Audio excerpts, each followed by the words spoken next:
Você está no canal Eu Estudo a Lição com o pastor Samuel Camilo. Muito obrigado por sua companhia, obrigado por ser nosso parceiro na disseminação da palavra de Deus.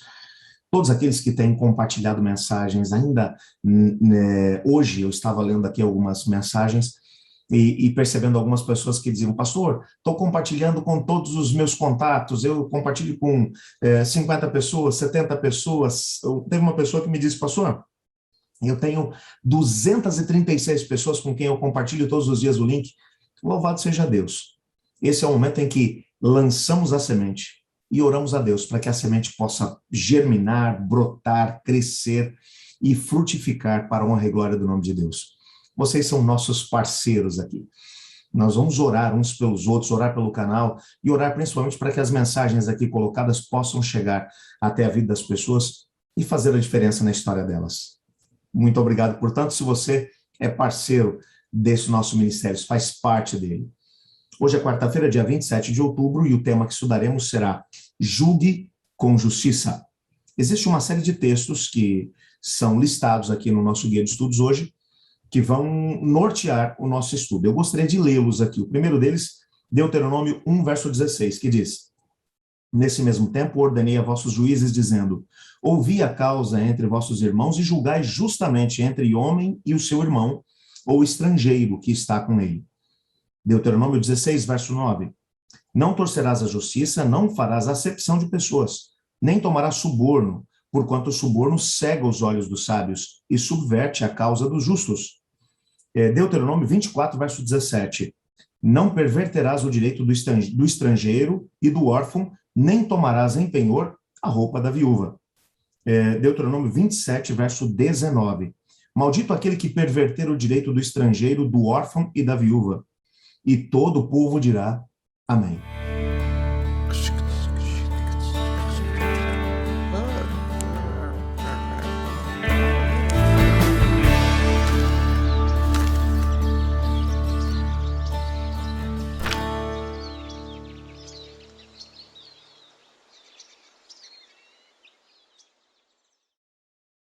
Durante essa semana, nós temos tido a oportunidade de entender que o Senhor Deus chamou Israel como um filho entre todos os demais filhos. Todas as nações pertenciam a Deus. Mas Deus, de maneira muito especial, sabendo que o mundo havia se afastado daquilo que era o conhecimento a respeito de Deus, bem como do estilo de vida que ele tinha proposto para os seus filhos, Deus trabalhou com Israel, deu a eles revelações através dos profetas, através do seu espírito, guiando, orientando, exortando, dando conhecimento, não apenas para que eles vivessem esses conhecimentos, mas para que através deles, todos os demais filhos da terra pudessem conhecer o plano do Senhor. O fato é que o tempo em que o povo de Israel foi levantado como nação, não era um tempo conhecido por justiça social. Que em todas as épocas, aqueles que têm menos recursos, aqueles que talvez tenham menos acesso aos mecanismos para poder fazer com que a justiça seja feita, que esses acabam sofrendo mais, e que nem sempre os pobres, os marginalizados, os escravos, aqueles que são que têm menos recursos, por assim dizer, que eles não conseguem o mesmo tipo de justiça que, às vezes, as pessoas consideradas mais importantes socialmente falando, que têm mais dinheiro, mais recursos, acabam tendo. Isso sempre aconteceu. Não é uma exclusividade da nossa geração. Quando a gente vê, por exemplo, no nosso país, nesse momento, indivíduos, tanto empresários, políticos, pessoas que fazem parte da elite do nosso país, que cometem crimes bárbaros, às vezes, que desviam, às vezes, bilhões de recursos públicos para si mesmos, que com comprovação acabam sendo condenados e depois, através de uma série de mecanismos, conseguem fugir do castigo, da prisão, conseguem cumprir essa pena em regime semiaberto, até em regime aberto mesmo, ou seja, com prisão domiciliar. Você olha para isso tudo e vê, às vezes, aquele pai de família que, por uma situação de falta de opção, acabou se envolvendo em uma situação, quebrando leis, que às vezes passa a vida inteira dentro de uma prisão. Você percebe nitidamente que a justiça social está longe de ser uma realidade no nosso país. E não só no nosso país. Se olharmos para todos os lugares do nosso mundo, nós vamos reparar que existem 2 pesos e 2 medidas na hora de poder fazer justiça. Deus sabia que na época de Moisés, essa realidade era alguma coisa muito presente em todas as nações que estavam ao lado deles.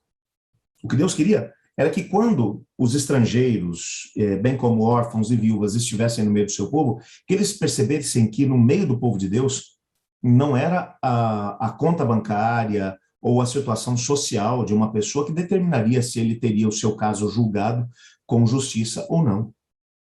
Todos deveriam ter acesso ao mesmo tipo de justiça. Eles serviam a um Deus que era santo. Mas o mais interessante é que a Bíblia vai usar aqui uma imagem muito interessante, que vai aparecer no nosso guia de estudos hoje, onde Deus vai dizer: sede santos porque eu também sou santo. E a ideia de ser santo aqui é a ideia de ser imparcial, é a ideia de usar com aqueles que estão à nossa volta, no nosso trato, a mesma base de justiça que Deus usa conosco. Nós sabemos que podemos levar nossos casos diante do Senhor Deus, porque Ele não vai julgar as nossas questões porque nós temos dinheiro ou porque nós somos ricos, não. Ele vai julgar de forma justa porque Ele é assim. Ele é justo, Ele é íntegro em todos os seus caminhos. E quanto mais nos aproximarmos dEle, quanto mais estreitarmos a nossa aliança com Ele, mais usaremos com o nosso próximo a mesma base de justiça que nós recebemos da parte de Deus, que mesmo que a sociedade na qual estejamos inseridos não ofereça justiça para as pessoas que estão à nossa volta, por causa de Deus, nós ofereceremos esse tipo de justiça. Pelo menos era esse o propósito do Senhor Deus. Deus realmente tinha um propósito diferenciado para Israel, assim como tem um propósito diferenciado para a igreja. Quando percebemos aquilo que aconteceu com a igreja cristã primitiva, onde aqueles que tinham mais davam um jeito de poder compartilhar com aqueles que tinham menos, para poder amparar os marginalizados da nossa sociedade, nós percebemos o quanto Deus valoriza esse senso de irmandade, esse senso de pertença, esse senso de que todos têm que ter acesso à justiça e, ao mesmo tempo, à dignidade. Quando olhamos para Cristo Jesus, quando Ele esteve aqui na Terra, nós percebemos que Ele deu um exemplo para a gente.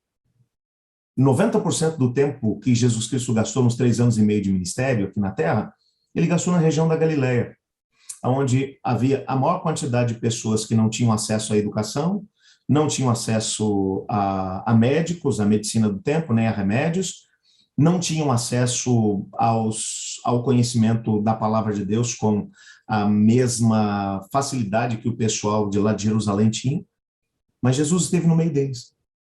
Aliás, os seus discípulos, os homens que Ele chamou para serem os seus auxiliares, sobre os quais Ele estabeleceria a sua igreja, porque eles acabaram se tornando o fundamento da igreja. A igreja foi construída sob o fundamento dos apóstolos, que estavam, obviamente, alicerçados sobre Cristo Jesus, sem sombra de dúvida, mas esses homens, todos eles, com exceção de um, eram de lá da região da Galileia. O único que não era da Galileia, que era da região da Judéia, era o Judas Iscariotes. Isso nos mostra muito a respeito das pessoas que chamaram a Cristo Jesus, ou que foram chamadas por Cristo Jesus. E Jesus não chama as pessoas, não escolhe as pessoas pelo seu nível social, não escolhe as pessoas porque eles são bons ou ruins. Não chama as pessoas porque eles tenham melhores condições ou piores condições. Ele chama filhos. E Ele tem filhos em todos os estratos sociais. Ele tem filhos em todas as regiões do país. Nas regiões mais ricas e nas mais pobres. Mas Ele vai olhar para todos os seus filhos e vai dizer: todos os meus filhos têm direito à justiça, têm direito à honestidade, têm direito à integridade, têm direito a se sentir gente. E a gente só se sente gente quando a gente percebe que aqueles que estão à nossa volta valorizam os nossos direitos. Olham para nós sem preconceitos. Isso é uma das coisas mais difíceis que nós podemos enfrentar. Eu me lembro, por exemplo, quando estava fazendo meu mestrado, na região de Londrina, no Paraná, eu conheci um rapaz, pastor de uma igreja evangélica, pastor jovem de uma igreja evangélica, que começou a desempenhar um trabalho, começou a estudar o evangelho, e dentro da cidade de Londrina, ele percebeu que havia um nicho que não era cuidado por nenhuma das denominações cristãs da cidade. E ele resolveu trabalhar com prostitutas, com transexuais, pessoas que, em sua grande maioria, tinham que vender o seu corpo para poder sobreviver. Um dia, enquanto estava conversando com um transexual, falou a respeito de Cristo Jesus, e essa pessoa chorou, se emocionou com o evangelho, mas quando ele terminou de pregar, ele disse assim: o que eu vou fazer da minha vida? Eu acho maravilhoso isso. E eu quero viver os princípios do evangelho de Cristo. Mas eu não tive acesso à educação, eu não tenho uma formação acadêmica, o único jeito de poder ganhar minha vida é me prostituindo nas ruas. Eu achei maravilhoso o que você disse hoje. Eu quero aceitar Jesus como meu Senhor e Salvador, mas se eu não fizer isso, o que é que eu vou fazer? Quem terá a possibilidade de poder me apoiar? Quando? Quem você acha que teria a oportunidade de poder me apoiar e de conseguir uma oportunidade para mim? E ele começou a me contar essa história e me convidou para poder almoçar na casa dele. Nós estávamos tendo aulas em ritmo intensivo, e quando as aulas terminaram, ele falou: vamos lá na minha casa, vamos almoçar junto. E eu fui até a casa dele. Quando nós chegamos lá, haviam 15 pessoas sentadas em volta da mesa. E ele começou a dizer: bom, eu quero apresentar para vocês. Disse o nome de cada uma das pessoas que estavam ali. Ele disse: todos eles saíram das ruas, mas não tinham para onde ir. Eles aceitaram Jesus como Senhor e Salvador, mas não tinham para onde ir. Então eu os trouxe para casa. Eu fiquei olhando para aquele rapaz e eu me senti realmente muito pequeno. E ele me apresentou depois alguns deles que estavam estudando no mesmo seminário onde ele havia feito teologia. Alguns deles estavam se graduando em teologia já naquele ano. E haviam passado os 4 anos, desde que haviam saído das ruas, que haviam aceitado Jesus, estavam estudando dentro do mesmo seminário. Um deles, naquele mesmo ano, começaria o seu ministério como pastor. Tinha sido um transexual. E quando a gente olha para essa situação, a gente fica se perguntando, sabe, como alguém pode ter coragem de poder viver o evangelho de uma maneira como essa? Eu fiz essa pergunta para ele. Eu disse: como você conseguiu ter coragem para viver o evangelho desse jeito? Ele olhou para mim espantado e disse: mas como? Depois de ter experimentado o amor de Cristo Jesus, eu poderia deixar de viver o evangelho dessa maneira? Eu não sou capaz de entender como a maior parte das pessoas não pode fazer isso, não consegue fazer isso. Porque Cristo Jesus, quando esteve aqui na Terra, ele andou junto com os marginalizados, com aqueles que não tinham acesso à justiça. E Jesus foi a justiça para eles. Às vezes a gente se sente tão pequeno, porque a gente começa a perceber que nós queremos chamar de irmãos somente aqueles que estão dentro daquela caixinha social que a gente faz, dizendo: olha, esses são os limites aceitáveis, toleráveis do que uma pessoa pode ou não pode ser e fazer. Se uma pessoa se encaixar dentro desses parâmetros, aí pode até ser meu irmão ou irmã. Mas se não... Mas Jesus diz que todos são nossos irmãos e irmãs.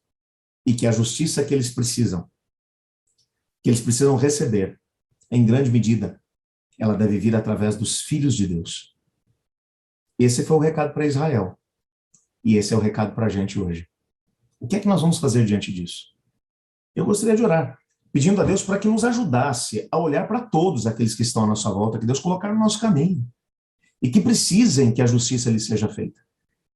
E que nós sejamos os veículos através dos quais essa justiça chegará a cada filho e filha de Deus, a cada irmão e irmã, meus e teus. Vamos orar por isso? Obrigado, Senhor, porque em tua palavra descobrimos que o Senhor nos ama, mas que também nos chamou com um propósito. O propósito de sermos os veículos através dos quais a justiça chegaria a todos aqueles que sofrem à nossa volta. Ajuda-nos a vivermos dessa maneira. Pois é em nome de Jesus que oramos. Amém. Eu estudo a lição. E você?